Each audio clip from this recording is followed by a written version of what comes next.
दोस्तों, आज जो हम चैप्टर शुरू करने जा रहे हैं वो एक मैथ का एक बहुत ही बेहतरीन चैप्टर है जिसका नाम है ज्योमेट्री, ज्यामिति। ज्यामिति मैथ का एक बहुत ही बेहतरीन, बहुत ही महत्वपूर्ण टॉपिक है और ये ऐसा टॉपिक है जो मैक्सिमम लोगों को, मैक्सिमम विद्यार्थी को इससे डर लगता है और मैक्सिमम विद्यार्थी इसको सही से बना नहीं पाते हैं। उसका एक ही रीज़न है, या तो वो सही से अध्ययन किए नहीं हैं इसका, या फिर उसे सही से किसी ने समझाया नहीं है। अगर आप सही से समझ लें इसको तो ये एकदम कुछ नहीं, एकदम मामूली चैप्टर है, कुछ नहीं है इसके अंदर। तो हम शुरू करते हैं ज्योमेट्री, और हमें पूरा विश्वास है कि आप लोगों को बहुत अच्छा लगेगा। इसके बाद आप लोग ज्योमेट्री बिल्कुल नहीं भूलिएगा, बहुत ही ईजी लगेगा। तो शुरू करते हैं। ज्योमेट्री में सबसे पहले हम जानेंगे कि ज्यामिति होता क्या है। इसे हम एक और नाम से जानते हैं, रेखा गणित। जी हाँ, रेखा गणित इसी को बोलते हैं, रेखा गणित या फिर ज्यामिति। तो सबसे पहले हम जानते हैं कि ज्यामिति होता क्या है। तो हम कह सकते हैं कि ज्यामिति जो होता है, ज्यामिति गणित का एक शाखा होता है। Geometry is the branch of mathematics, जिसके अंतर्गत हम रेखा और कोण का अध्ययन करते हैं। फादर कौन है, ये एक सवाल उठता है कि who is the father of, दूसरा रहता है। तो सबसे पहला चीज जो ज्योमेट्री में पढ़ना रहता है वो रेखा और कोण रहता है पढ़ना, लाइन एंड एंगल्स। दूसरा त्रिभुज, इसको हम इंग्लिश में ट्रायंगल बोलते हैं। तीसरा चतुर्भुज, इसे क्वाड्रिलेटरल बोलते हैं। इसी के अंतर्गत हम आयत, वर्ग, समचतुर्भुज, समलंब चतुर्भुज, ईटीसी जितने भी चार भुजा वाले बंद आकृति होता है सबको हम इसी चतुर्भुज के अंतर्गत पढ़ते हैं। उसके बाद जो नेक्स्ट मेरा है वो वृत्त है, सर्कल। उसके बाद नेक्स्ट जो है वो बहुभुज, पोलीगोन। ये 5 टॉपिक ज्योमेट्री के अंतर्गत पढ़ना रहता है। तो आज हम बेसिक से शुरू करेंगे। तो सबसे पहला जो मेरा आ रहा है वो रेखा और कोण है। रेखा और कोण को आज हम स्टार्ट करेंगे और बिल्कुल हम बेसिक से समझेंगे कि रेखा और कोण में क्या हमें पढ़ना रहता है। उसके बाद हम धीरे धीरे आगे बढ़ेंगे और हमें विश्वास है कि अगर आप ये 5 जो हम बताएं अभी, इसको अगर आप यहाँ पर पढ़ लीजिएगा तो आपका ज्योमेट्री, बिल्कुल आपको ज्योमेट्री में किसी प्रकार का कोई प्रॉब्लम नहीं होगा, ये मेरा गारंटी है। आइए स्टार्ट करते हैं। रेखा, रेखा आप लोगों के मन में आ रहा होगा कि रेखा को हम परिभाषित कैसे करें। एक चीज़ हम बता देते हैं कि मैथ में हर चीज़, ज्योमेट्री में खास करके, कि कोई भी चीज़ रहता है उसका एक डिफिनीशन जो होता है बहुत इंपॉर्टेंट रखता है, और डिफिनीशन से हम चीज़ों को बहुत ही आसानी से रिलेट कर लेते हैं, बहुत आसानी से हम चीज़ों को सीख लेते हैं, समझ लेते हैं। तो आप लोगों के मन में ये आ रहा होगा कि हम रेखा को डिफाइन कैसे करें। तो रेखा को डिफाइन करने से पहले हम एक छोटा सा टॉपिक पर जाएंगे और वो है बिंदु। बिंदु, क्योंकि रेखा का जो निर्माण होता है वो बिंदु से ही होता है। तो रेखा को डिफाइन करने के लिए हमको बिंदु के बारे में जानना आवश्यक है। बगैर बिंदु जाने हुए हम रेखा को डिफाइन नहीं कर सकते हैं। तो इससे पहले हम जानते हैं बिंदु क्या होता है।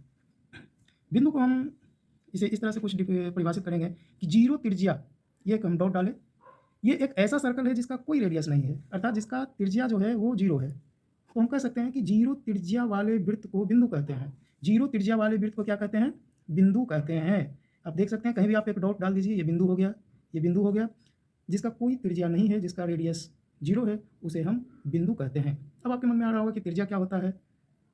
तो ये चीज़ हम वृत्त में ज़रूर आपको बताएंगे। जब सर्कल में हम जो ये 4 नंबर पर सर्कल दिए थे, जब उसको हम पढ़ाएंगे तो हम बताएंगे कि त्रिज्या क्या होता है, वृत्त क्या होता है, इसके बारे में हम डिटेल बताएंगे। अभी इतना ही जानिए कि जीरो त्रिज्या वाले वृत्त को हम बिंदु कहते हैं। आइए दोस्तों, अब रेखा के बारे में जानते हैं। रेखा क्या होता है। तो रेखा को हम कुछ इस तरह से कहते हैं कि बिंदुओं का वह समूह, बिंदुओं का वह समूह, इसको हम लगातार दे रहे हैं बिंदु, यही सब मिलकर बिंदुओं का वह समूह जिसकी लंबाई अनंत हो, जिसकी लंबाई क्या हो, अनंत हो, यानी दोनों तरफ बढ़ते जाए, और चौड़ाई शून्य हो। हम इसको केवल लंबाई में देख रहे हैं, इसका कोई बता सकते हैं इसका कोई चौड़ाई है क्या। इसमें चौड़ाई क्या होता है, जीरो होता है। बिंदुओं का वह समूह जिसका लंबाई अनंत हो और चौड़ाई जीरो हो, उसी को हम रेखा कहते हैं। अर्थात अगर हम इसको ए बी रेखा कहते हैं और इसको शॉर्ट फॉर्म में अगर हम डिनोट करें तो हम कुछ इस तरह से डिनोट करेंगे, इस तरह से। ये ए बी एक रेखा है, इसको हम लाइन बोलते हैं। दोस्तों, अगर आप लोगों को मेरा जो डिफिनीशन है वो अगर लिखने का अगर कोशिश कर रहे हैं तो आप वीडियो को पॉज करके हमारी बातों को सुन करके उसे डिफिनीशन लिख सकते हैं।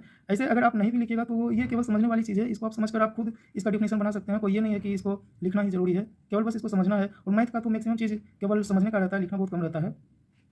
तो अगर और फिर भी अगर उसके बाद भी अगर आप लिखना चाहते हैं तो वीडियो को पॉज करके लिख सकते हैं। अब जो मेरा दूसरा चीज़ है कि ठीक है, तो अभी हम देखें कि रेखा क्या होता है। अब यहाँ से एक मन में सवाल उठ रहा है कि ठीक है, हम दोनों तरफ इसको अनंत तक जाने दे रहे हैं, अगर हम इसको एक तरफ रोक दें, भाई अगर एक तरफ हम रोक देंगे तो क्या इसका नाम चेंज होगा या नहीं होगा? जी हाँ, बिल्कुल होगा। एक रेखा जो अभी दोनों तरफ बढ़ रहा था, अनंत तक जा रहा था, अभी हम रेखा को देख रहे हैं, एक रेखा जो कि दोनों तरफ बढ़ रहा था, जिसका चौड़ाई हमने 0 बताया था और लंबाई अनंत बताया था, क्या इस रेखा को अगर हम एक तरफ से एंड कर दें, खत्म कर दें, तो क्या वो रेखा रेखा कहलाएगा? नहीं। अगर हम इस रेखा को यहीं पर रोक दें, अब ये रेखा जो है रेखा नहीं कहलाएगा। अब ये रेखा क्या कहलाएगा? ये रेखा अब किरण कहलाएगा। ये रेखा अब किरण कहलाएगा। अर्थात वैसा रेखा जिसका शुरुआती बिंदु हो परंतु अंत बिंदु ना हो, उसे हम किरण कहते हैं। इसको हम इस तरह से डिनोट करेंगे। देखिए, रेखा से ही परिभाषा का निर्माण हुआ है, रेखा से ही किरण बना है। बस इसमें दोनों तरफ से बढ़ रहा था, अनंत तक जा रहा था लंबाई, और इधर हम एक तरफ रोक दिए, इंड कर दिए, तो वो किरण बन गया। तो इससे हम एक चीज़ और आगे बना सकते हैं कि अगर हम दोनों तरफ रोक दें, अर्थात एक रेखा हमारे पास है ए बी एक रेखा है, और हम इसको दोनों तरफ रोक दें, ये दोनों तरफ रोक दिए, अब क्या ये बन गया? तो जब एक रेखा का दो निश्चित बिंदु हो, दो निश्चित इंद बिंदु हो, तो उसको हम रेखा खंड बोलते हैं। अर्थात वैसा रेखा जिसका शुरुआती बिंदु और अंतिम बिंदु निश्चित हो, उसे हम रेखा खंड कहते हैं। जैसे ए बी एक रेखा है और इसी रेखा में एक पी और एक क्यू बिंदु है जो कि निश्चित है, इसी पी और क्यू को हम क्या बोलेंगे? रेखा खंड बोलेंगे। पी क्यू को हम कुछ इस तरह से डिनोट करेंगे। ये हमारा क्या हो गया? पी क्यू रेखा खंड हो गया।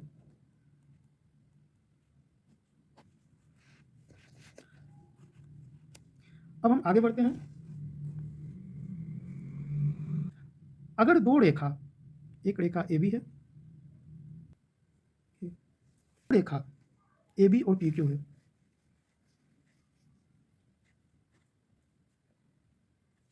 दो रेखा जो एक दूसरे को अनंत तक किसी भी बिंदु पर नहीं काटती है, उसे समानांतर रेखा कहते हैं। समानांतर रेखा कहते हैं।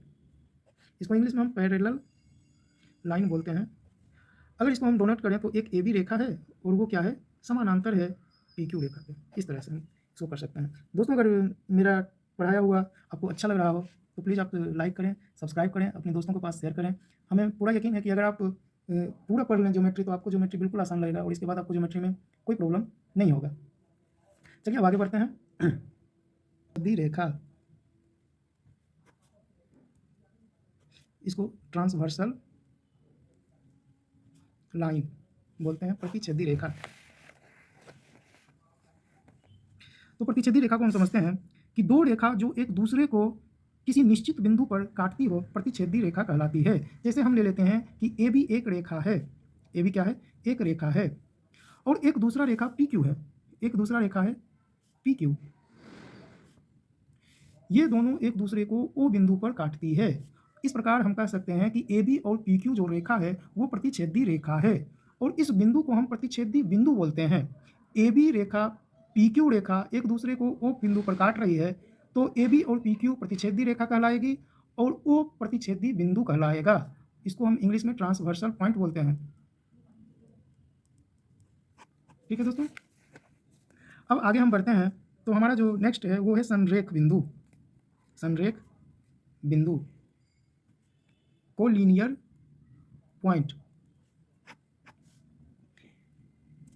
हम जानते हैं कि एक ही रेखा, जैसे एक ही रेखा पर स्थित दो से, एक ही रेखा पर स्थित, तो संरेख बिंदु हम देखते हैं। संरेख बिंदु एक ही रेखा पर स्थित दो से अधिक बिंदु को हम संरेख बिंदु बोलते हैं। जैसे ए बी एक रेखा है, उस पर सी एक बिंदु है, इसको हम क्या बोलेंगे? संरेख बिंदु बोलेंगे, अर्थात कोलिनियर पॉइंट। ठीक है दोस्तों, अब जो हमारा नेक्स्ट है वो है संगामी रेखा। संगामी रेखा, इसको कुछ इस तरह से हम कहेंगे कि जब तीन या तीन से अधिक रेखा एक निश्चित बिंदु पर काटती है या मिलती है, तो उसे हम संगामी रेखा कहते हैं। जैसे ए बी एक रेखा है, ए बी एक रेखा है, ए और बी क्या है? एक रेखा है। इधर एक पी क्यू हम रेखा ले लेते हैं, और इधर एक तीसरा हम रेखा ले लेते हैं, आर और एस। दोस्तों, ये सब एक ही पॉइंट पर काट रही है, जिसको हम ओ बोल दें, तो हम देखते हैं कि 3 रेखा है जो कि एक ही बिंदु पर एक दूसरे को काट रही है। तो इस प्रकार से जो रेखा बनती है उसे हम संगामी रेखा कहते हैं और इस बिंदु को हम संगामी बिंदु कहते हैं। आज के लिए इतना ही दोस्तों, फिर हम इसका नेक्स्ट पार्ट लाएंगे और एंगल के बारे में बताएंगे। ये तो हमारा रेखा के बारे में था। इसके बाद जो हम बताएंगे कि रेखा से एंगल का निर्माण कैसे होता है और एंगल का नाम क्या होता है, एंगल कितने टाइप के होते हैं, ये हमको जल्द ही नेक्स्ट वीडियो में डालेंगे। तब तक के लिए इतना ही दोस्तों। अगर आपको अच्छा लगा हो तो एक लाइक ज़रूर कीजिएगा। धन्यवाद।